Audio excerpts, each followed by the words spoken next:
Bienvenidos a La Pizarra, el programa con el profesor Hernán Olano. En nuestro programa La Pizarra, la profesora Ángela Patricia Abella Segura. Ella es una profesional motivada para tomar decisiones y con una amplia experiencia en transformación educativa en Colombia, Chile y ahora en Perú.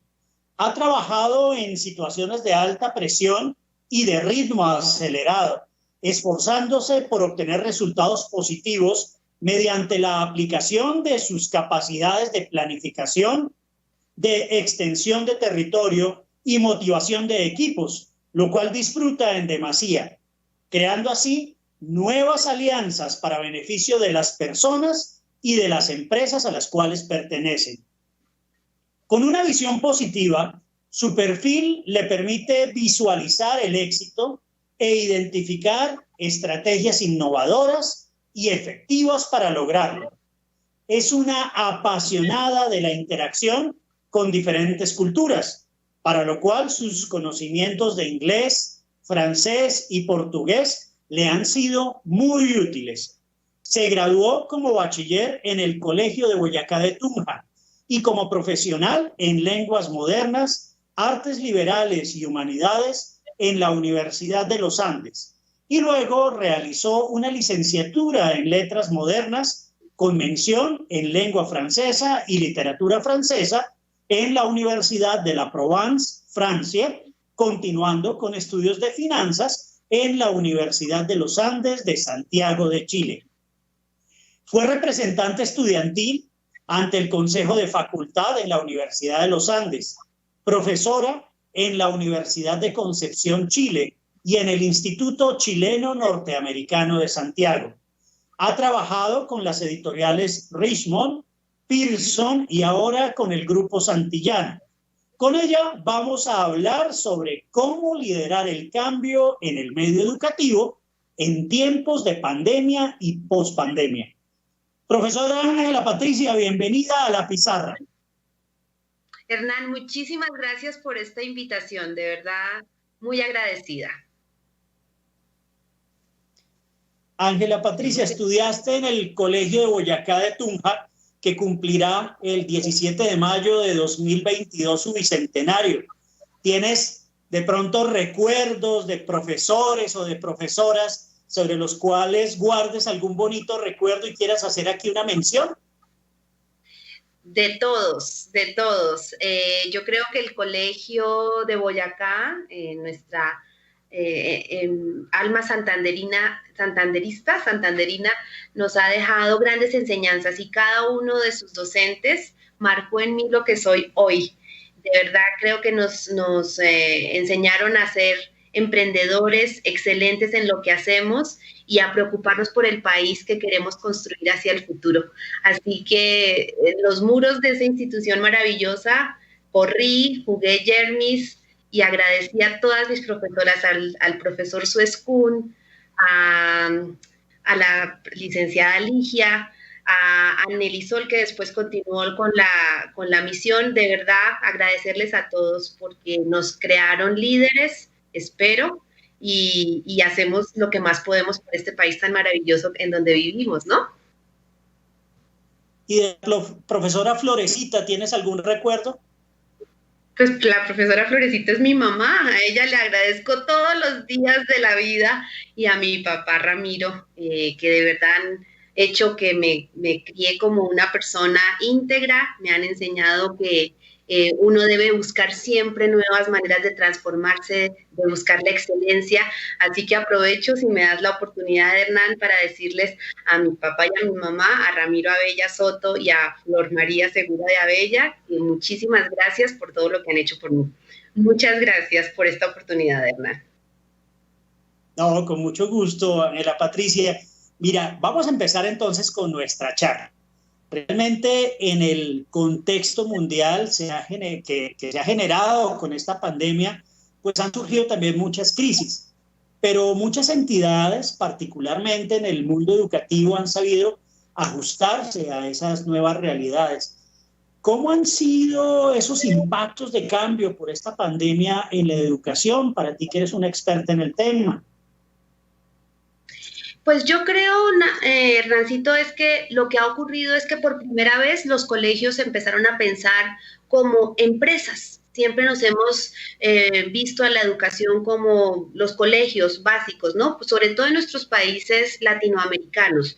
Otros países como Francia sí ven la educación como lo más importante de la sociedad.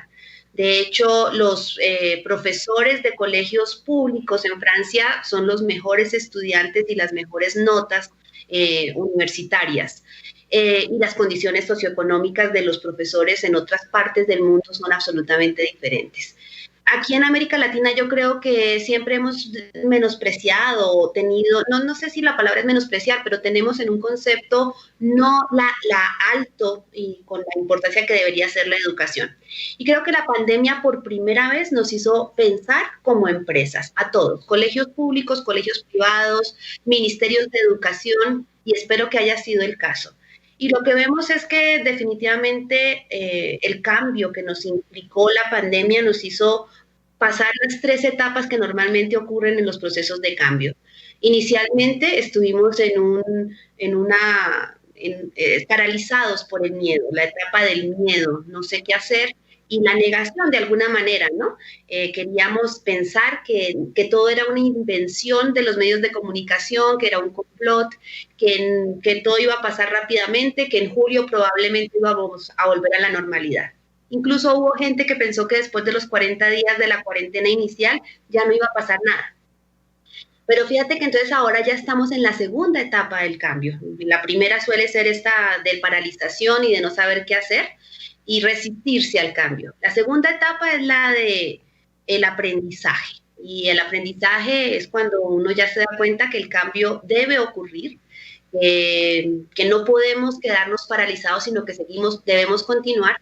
Y es aquí, yo creo, donde está empezando a ocurrir lo más interesante, y es que los rectores y los líderes de los colegios empiezan a pensar más allá.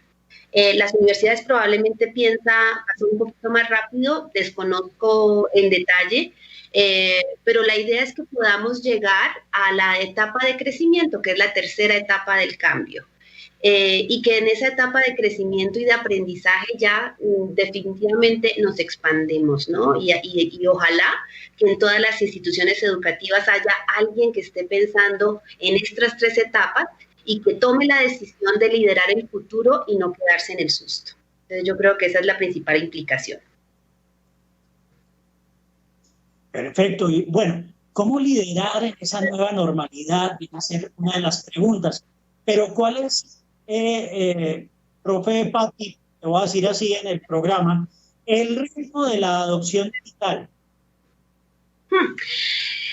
Cuando hablamos de digitalización en tiempos de pandemia, para mí la palabra es contradicción. Pasamos de sistemas supremamente restrictivos, sistemas que le decían al niño, es prohibido traer al colegio cualquier elemento que sea tecnológico. Es prohibido traer tabletas, es prohibido sacar el teléfono celular en la clase, es prohibido traer un computador porque se lo van a robar. Y cuando empezó el tema de la cuarentena y el tema de la pandemia, hicimos trizas esas reglas y fue la contradicción absoluta para los niños y las niñas de los colegios. E incluso les decíamos, por favor, busquen un dispositivo así esté viejito, pero lo tienes que utilizar. Entonces, la verdad es que ha sido una contradicción total. La pregunta grande, y pues para mí es una contradicción ética que le hemos puesto sin querer a los niños, de prohibición a permisión total. La pregunta es, ¿qué va a pasar después? ¿Qué va a pasar cuando volvamos a las salas de clase? ¿Les vamos a quitar radicalmente otra vez la tecnología? Y vamos a poder lograr que los profesores dejen de utilizar tecnología, porque eso también es lo otro. La resistencia tradicional de los profesores a lo tecnológico se tuvo que caer. Profesores de mayor edad, que obviamente no son nativos digitales, se resistían muchísimo y han encontrado en la tecnología un alivio. Se han dado cuenta que pueden dejar de corregir papeles, que pueden evaluar de otra manera. Entonces, la gran pregunta que le hago yo a los directores cuando me reúno con ellos es, ¿cómo va a ser y cómo se imagina usted su institución una vez que volvamos? y la preocupación es gigantesca porque no sabemos cómo hacerlo. Entonces, todo el proceso de liderazgo yo creo que va en eso. Pensar cómo remontamos abruptamente, hicimos un avance gigantesco y llegamos a una cúspide de uso de tecnología. Estamos ahí en este momento y ahorita empieza un descenso gigante que no puede ser contradictorio y que no puede causarle a los niños otra contradicción, otra falencia. No pueden volver al papel 100%, y yo creo que la solución es encontrar sistemas híbridos que permitan mantener los beneficios de la tecnología en las aulas de clase. Estamos en la pizarra del programa con el profesor Hernán Olano, nuestra invitada, la profesora Ángela Patricia Abella Segura, quien nos está hablando de gestión del cambio en el ámbito educativo. Profe Patti, ¿cómo puede planificarse en todo orden esa recuperación? Es decir, ¿crees que debemos acelerar los motores de la digitalización y prepararnos para unos nuevos usuarios tanto en el ámbito editorial como en el ámbito educativo? Pues la verdad es que acelerar motores, ya la pandemia los aceleró al máximo y yo creo que hizo todas las pruebas de resistencia que podíamos tener en el tema de digitalización.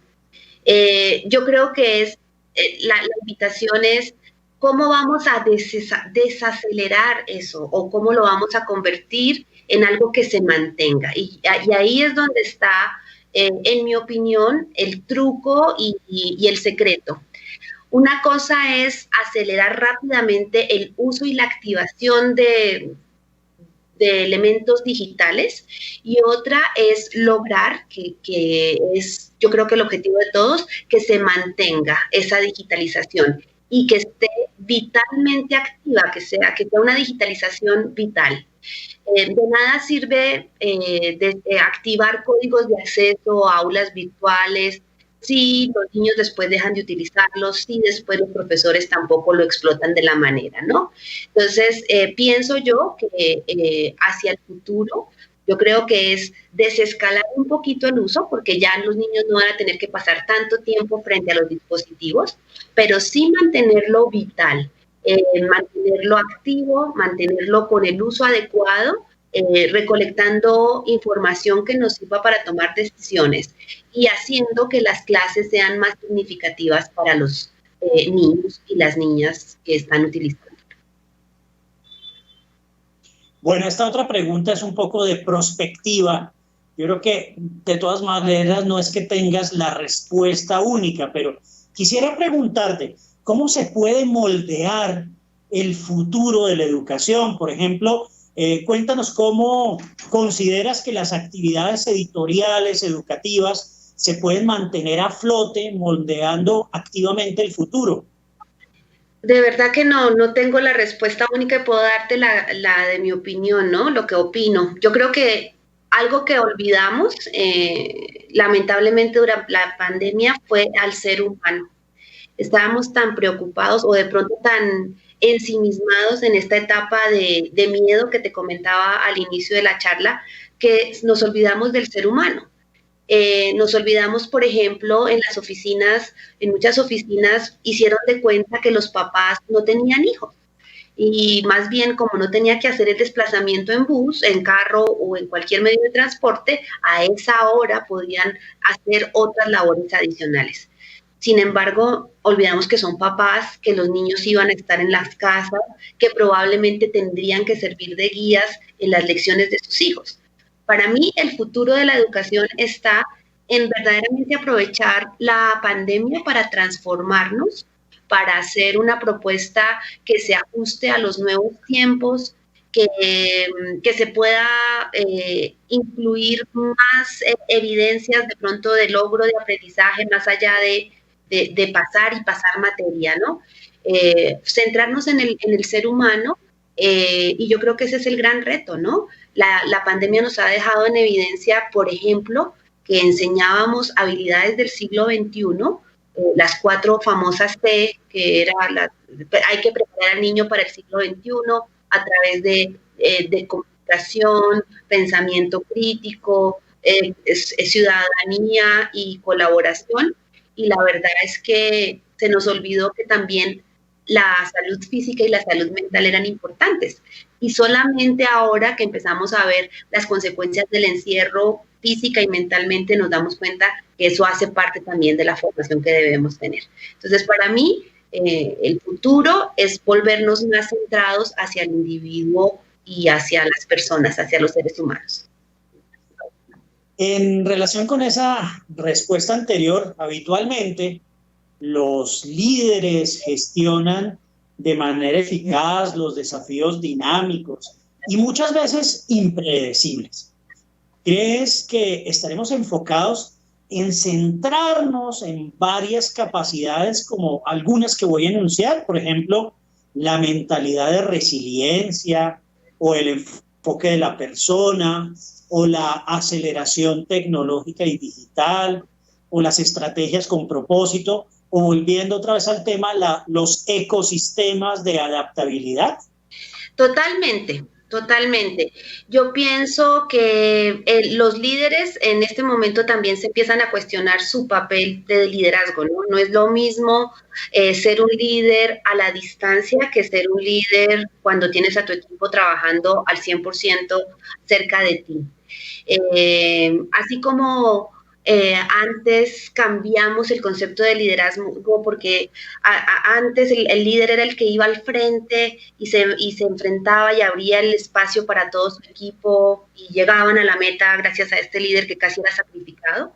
Luego pasamos a un líder que era el que mantenía un equipo con una visión, con una meta fija, pero trabajando muy de la mano con ellos. Y yo creo que es eso mismo es el liderazgo a la distancia. Y si no tenemos en cuenta el tema de mantener mucho más activa el tema de la resiliencia, enfocándonos desde la persona. Si tú piensas en la mayoría de las empresas en este momento, y no estoy hablando solamente de educación, tuvimos que alfabetizar a nuestros empleados digitalmente. Había gente que no sabía ingresar a este medio, Skype o Zoom, y ahorita lo que estamos viendo es empleados que saben, antes te preguntan, ¿por cuál quiere que lo hagamos? ¿Por Meets? ¿Por Google? ¿Por cuál quiere que lo hagamos? Entonces yo creo que ese enfoque de digitalización rápida ha sido exitoso en las empresas donde no se ha olvidado el tema humano,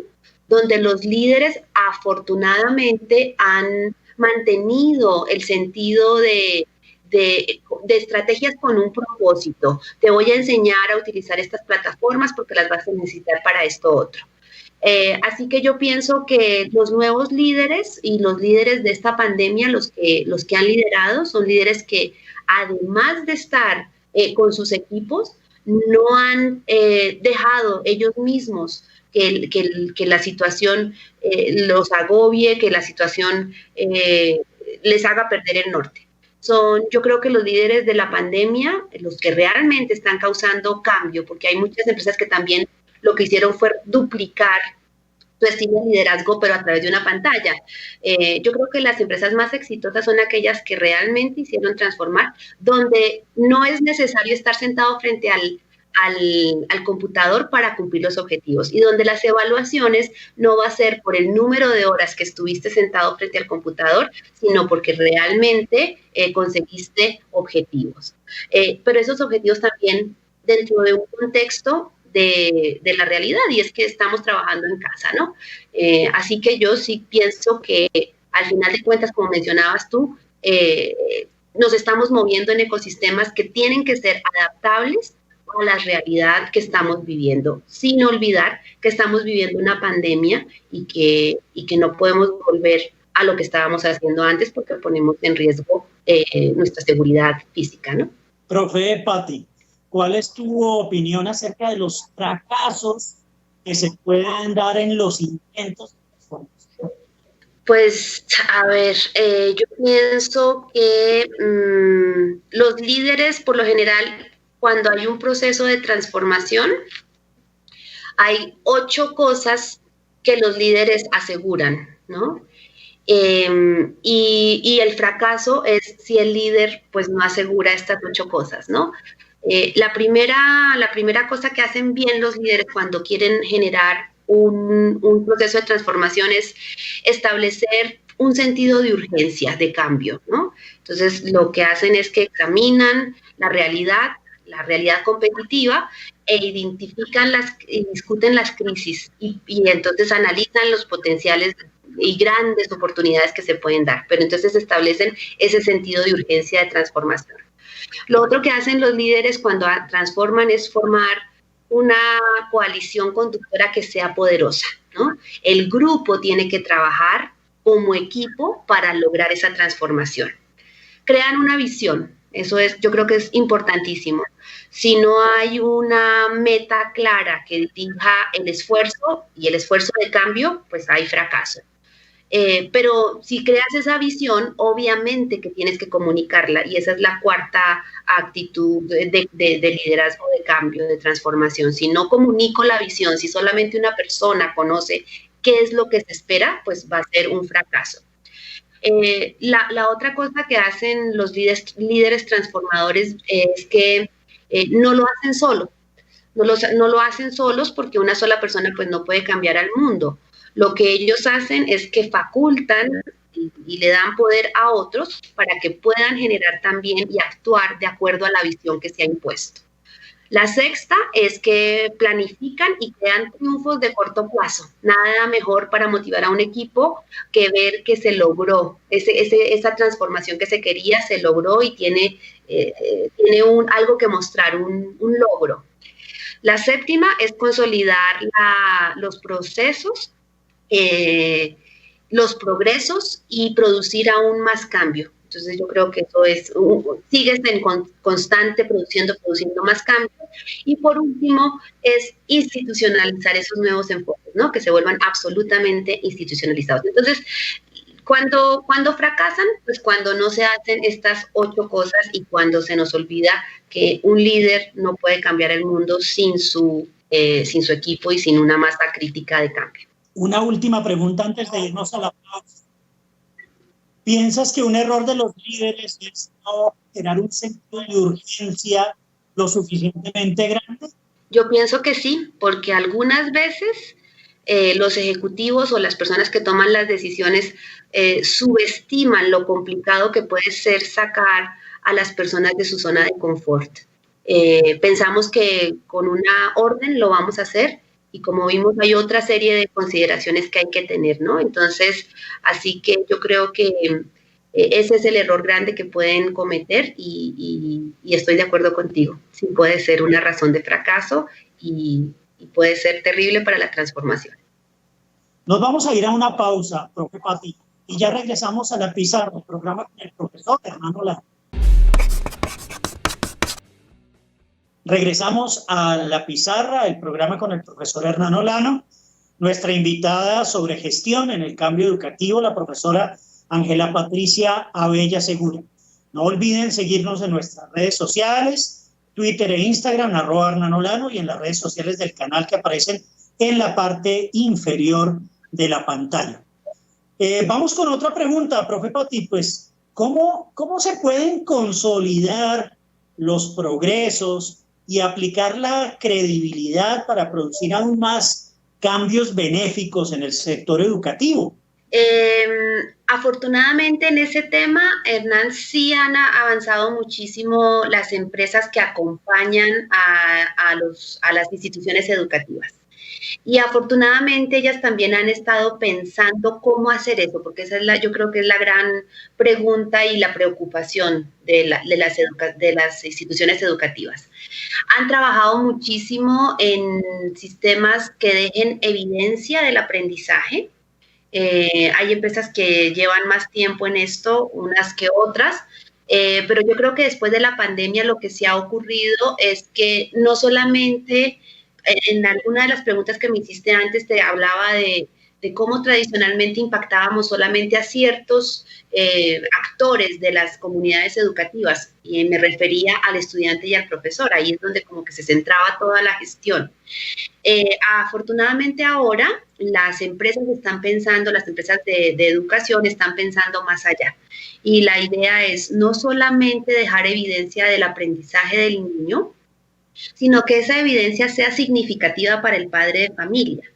los papás crecimos en otra época de los hijos. Bueno, yo no tengo hijas, de mis sobrinas, pero pensamos que se sigue con ese mismo paradigma de educación, con las notas que como nos calificaban a nosotros. Y yo creo que las cosas han cambiado, el mundo ha cambiado, los papás tienen que aprender a entender hacia dónde se están educando los hijos. Yo creo que es evidencias, dejar los paradigmas tradicionales.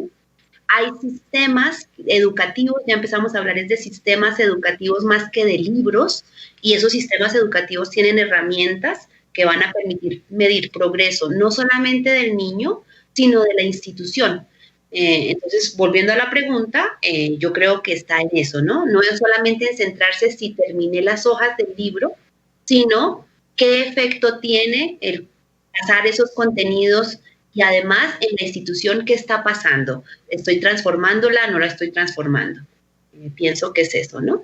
Sí, precisamente pues hay una gran esperanza con la recuperación de la economía a partir de 2021.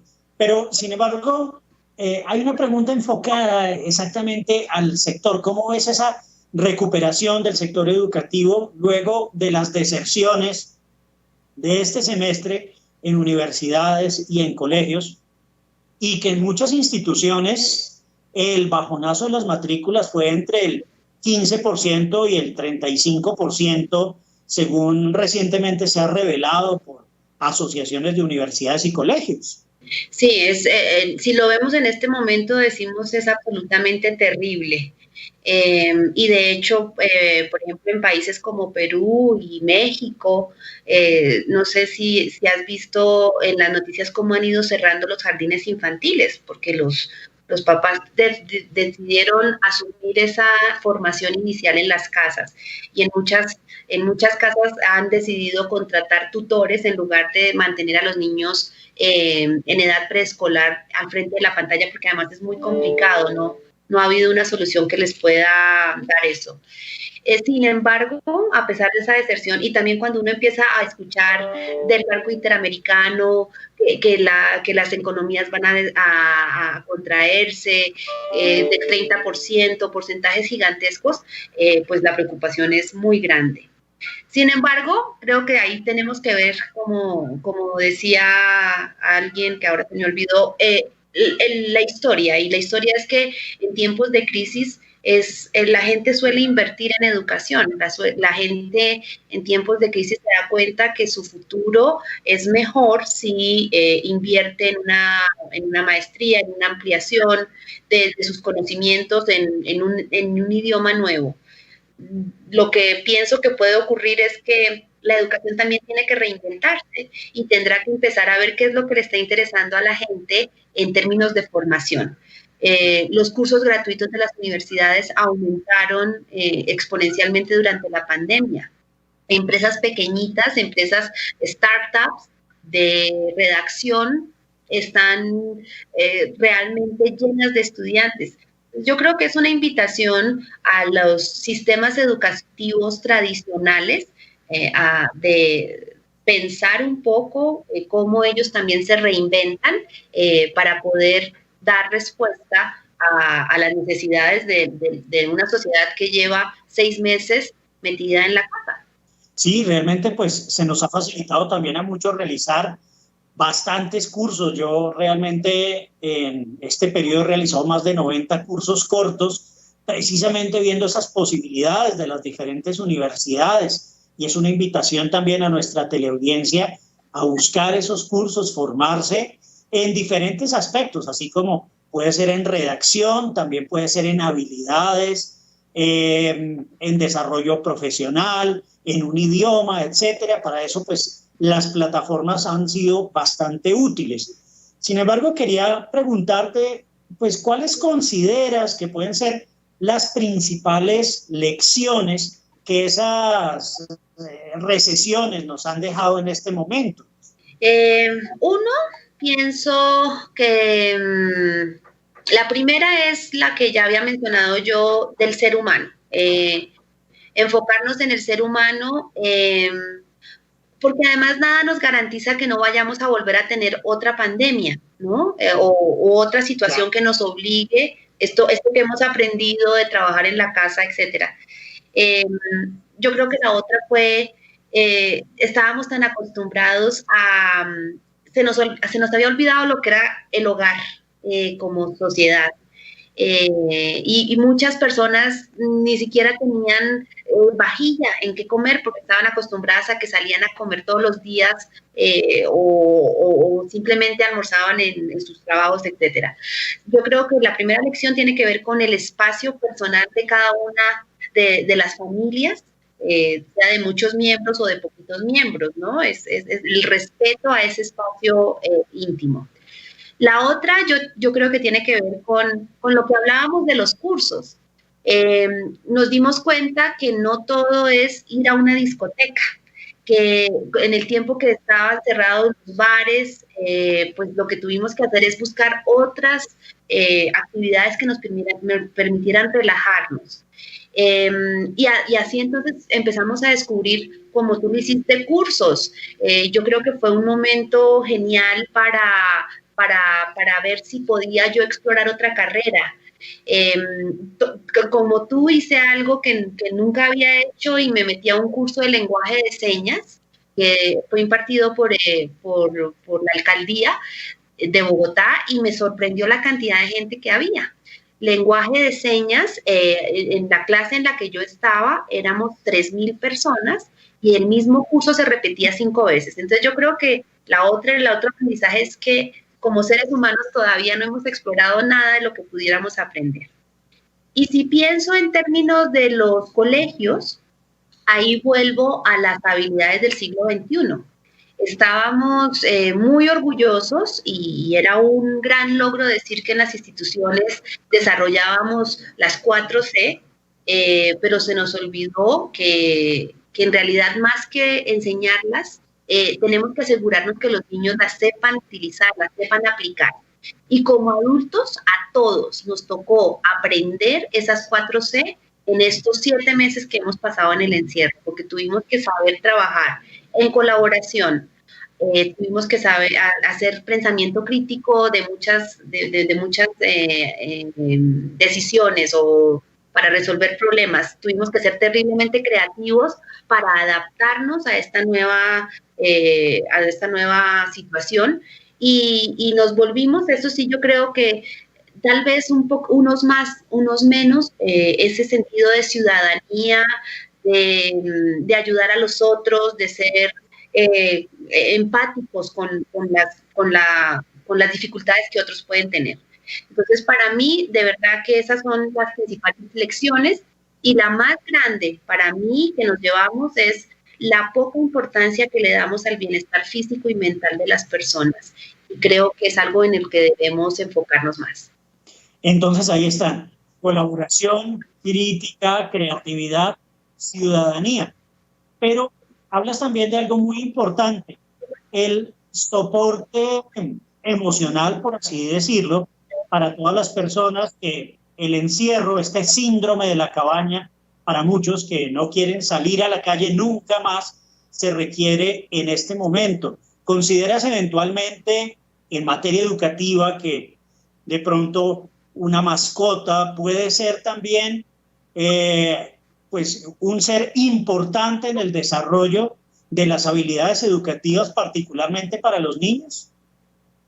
Yo pienso que sí, Hernán. Yo tengo mi mascota, que creo que la pueden ver ahí atrás, por allá están metida en esas cobijas, y para mí ha sido fundamental. Claro, conmigo él lleva 12 años, y podemos ver él se llama Caupolicán. Podemos ver la importancia emocional, el soporte emocional, y podemos ver el aumento de adquisición de mascotas. Lo que a mí me preocupa es qué va a pasar después con esas mascotas, porque precisamente no nos hemos ocupado del bienestar emocional de los seres humanos y no sé si después nos vamos a ocupar del bienestar emocional de estos otros seres que efectivamente están muy contentos porque nos tienen todo el día en la casa, se sienten en manada, el que sea perro, gato, lagarto, está acompañado todo el día. Cuando estoy mal genio, voy y los abrazo. Cuando estoy contenta, voy y los abrazo. Tienen toda nuestra atención. Entonces, después de la pandemia, ¿qué va a pasar? va a pasar como en diciembre cuando regalamos y en Semana Santa los dejamos botados en la calle porque ya crecieron, ya no son tiernos y ya no me puedo hacer cargo, me salen caros. Yo creo que eso es muy importante, volver al ser humano, y eso es lo que nos hace humanos, ¿no?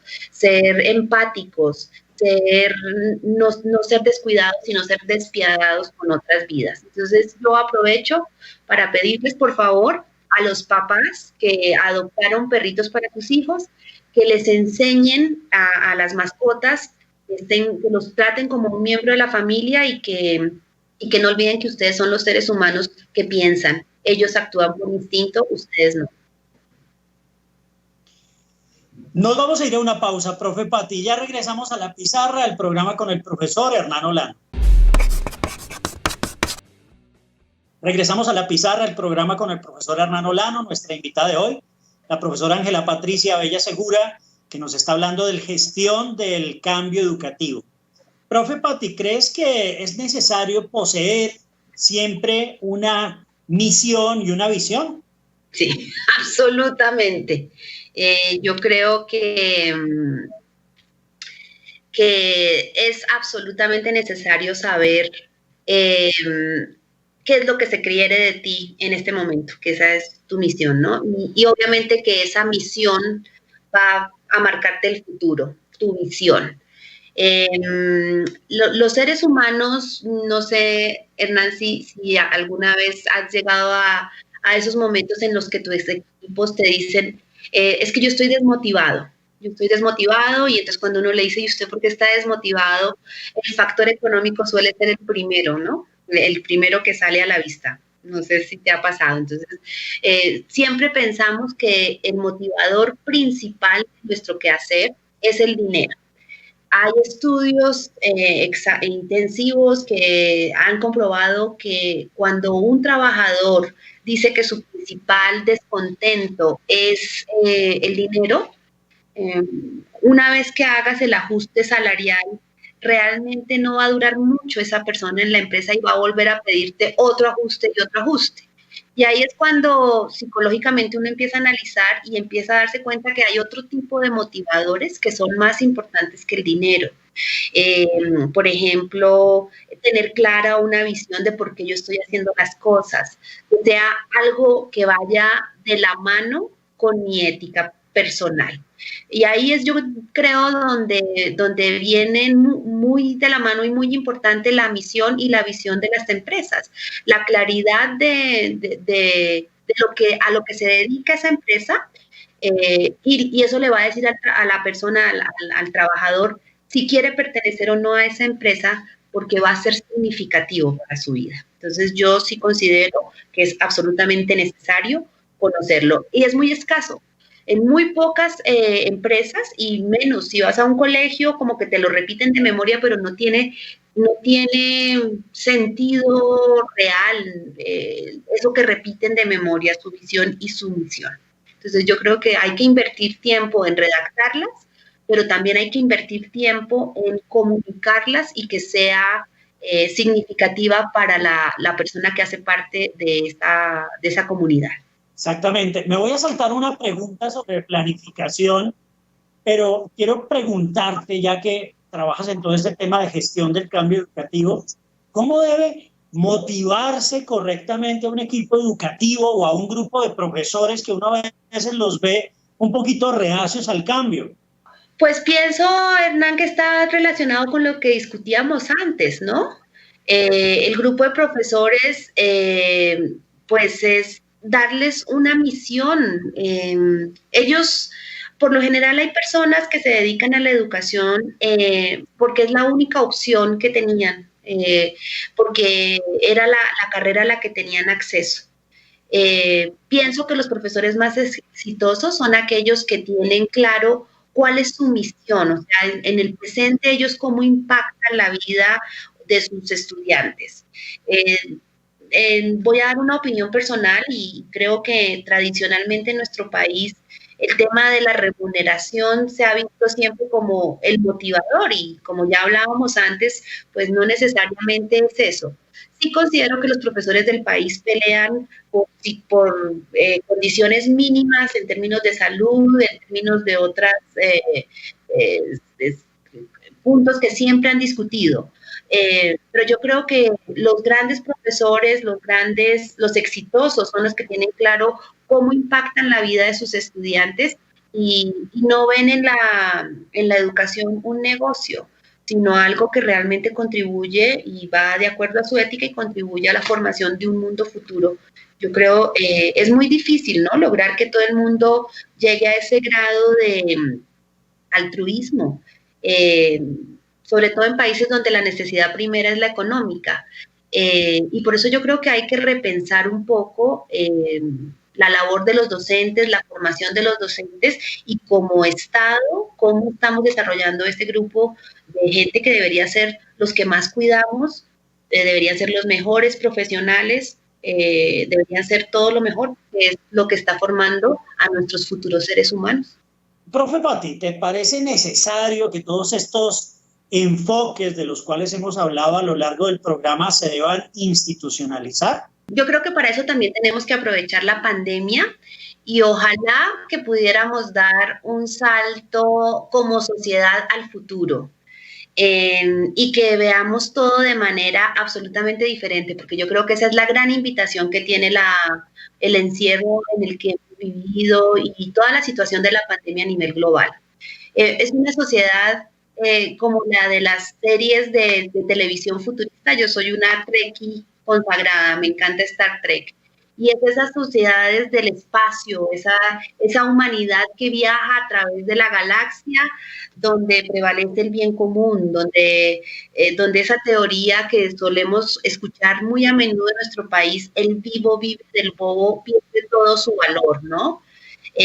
Donde el ser humano florece, que por eso que nos hace lindos y se preocupa es por el bienestar, no solamente de nuestra raza, sino de otros.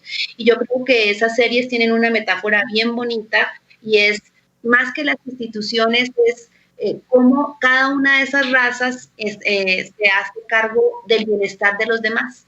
Entonces, nada creo que hagamos con la institucionalización de conductas o de enfoques o de lo que sea, si desde el centro nuestro no nos preocupamos de preocuparnos por mejorarnos como raza humana, por mejorarnos como sociedad. Entonces yo creo que eso es definitivamente lo que se debería institucionalizar. Volver a lo esencial, preocuparnos más porque mejoremos como sociedad. Y no tanto por las máquinas, sino por nosotros. ¿Cuáles crees que pueden ser ahora las mejores herramientas de apoyo a los docentes para el desarrollo de sus clases en todos los niveles? Eso es una pregunta muy interesante. El otro día estaba escuchando un podcast de cómo fue la vuelta a clases del sistema educativo de Nueva York. Uno se imaginaría pues que en Estados Unidos todo funciona perfecto, ¿cierto? Y entonces cuando escuchaba el podcast, escuchaba a profesores extremadamente angustiados, porque se les había indicado que tenían que volver en agosto, a finales de agosto, comienzos de septiembre a sus clases común y corriente. Y lo primero que hicieron fue decirles, pues hay que mandar los dispositivos a las casas.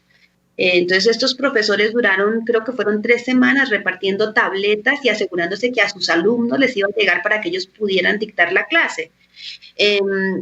No sabían qué clases iban a dictar, no sabían cuántas horas iban a tener que trabajar, no había claridad si tenían que hacerlo en el colegio o en la casa.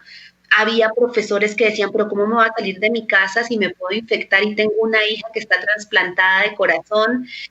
Todo es como, es una serie de, desde los gobiernos yo creo que queremos quedar bien, queremos que las economías se activen, queremos que el mundo no hubiese cambiado y nos olvidamos que la realidad es otra. Herramientas, por ejemplo, para estos profesores, a pesar de que podían mandar tabletas, que tenían todas las cosas, yo creo que ellos lo que pedían era consideración a su situación humana. Afortunadamente, trancaron la vuelta a clases en Nueva York y ahí perdí la pista, no sé cómo continúa la historia, tengo que buscar cómo fue la reactivación, etcétera, pero a nivel ya local nuestro, si ese es el ejemplo perfecto, si es el ejemplo que tiene muchas herramientas, a nivel local nuestro yo creo que tiene que ver más que nada con la preparación de maneras de dictar la clase. Ha sido, si el uso de tecnología era complicado porque se sentían no nativos digitalmente, imagínate ahora que tienen que dictar clase con aula invertida. Entonces hay muchos profesores que no saben ni siquiera cuál es el concepto de aula invertida. Y yo creo que debemos dar todos los esfuerzos a eso, a que las clases no sea simplemente hacer de cuenta que la pantalla me reemplazó a los 40 estudiantes que tenía allá y yo sigo dictando mi clase en un tablero. El otro día veía una profesora que se compró un tablero de tiza y daba la clase como si estuviera en la clase. Y yo creo que hay que ayudarles a hacer ese otro cambio, a ver que hay otras maneras de enseñar, pero de manera práctica, no en la teoría, no en los papeles, sino herramientas que les sirvan pasito a pasito cómo invertir la clase, porque tampoco lo van a poder hacer de la noche a la mañana, pero sí dejar el control, dejar la burocracia del salón de clase también y entender, por ejemplo, en el caso de inglés, que es lo que más conozco, que si voy a hacer un ejercicio de audición, pues no debería yo hacerlo durante mi encuentro virtual, sino dejarlo de tarea. Eso elimina que el niño tenga que estar con sus ojitos en la pantalla escuchando y además el ancho de banda no va a ser un problema. Entonces, yo creo que es ese tipo de cosas. Las principales herramientas son metodológicas, pero enseñarles en serio, ¿no? Volverles a enseñar. Y luego las emocionales y el apoyo emocional y salud mental, que también yo creo que para ellos debe ser agotador. Profe Pati, una última pregunta porque ya se nos agotó el tiempo en la pizarra. Estamos hablando de gestión del cambio educativo. ¿Tú eres una persona de cambio? Absolutamente, Hernán, soy una persona de cambio, pero más que de cambio, yo creo que a mí lo que me ha favorecido en este tema de transformación de equipos, porque tengo entendido que no todo el mundo se dedica a eso, ¿no? Y no le parece tan genial como me parece a mí. No sabes la alegría que da cuando recibes un equipo que está muy tradicional, burocrático, es que así hacíamos las cosas y empiezas a ver al poquito tiempo que empiezan a pasarla mejor y que empiezan a hacer cosas que les sueltan como otras habilidades y que les hace ganar tiempo. Yo, más que una persona de cambio, creo que soy, bueno, es que está relacionado, soy una early adopter, soy de las que cuando salen cosas nuevas, le gusta explorarlas y no le da susto. Como que me conservo y en eso creo que me mantengo muy joven es en el tema de yo vine al mundo a aprender, no importa si me equivoco, ¿verdad? Me encanta adoptar las cosas nuevas, me encanta explorarlas y me encanta vivir la vida como si fuera el último día que voy a vivir porque tengo que aprender y a eso nos mandaron, ¿no? Eso es el final, al final el punto al que todos vinimos a esta tierra. Ángela Patricia Bella Segura, estuvimos hablando de gestión del cambio educativo. Muchísimas gracias por haber aceptado esta invitación a la pizarra. Hernán, muchísimas gracias a ti y yo quiero felicitarte porque creo que este espacio que has creado en este año es un espacio muy valioso. La temática que tratas es absolutamente variada y en cada uno de los programas siempre queda uno con una enseñanza y con algo práctico.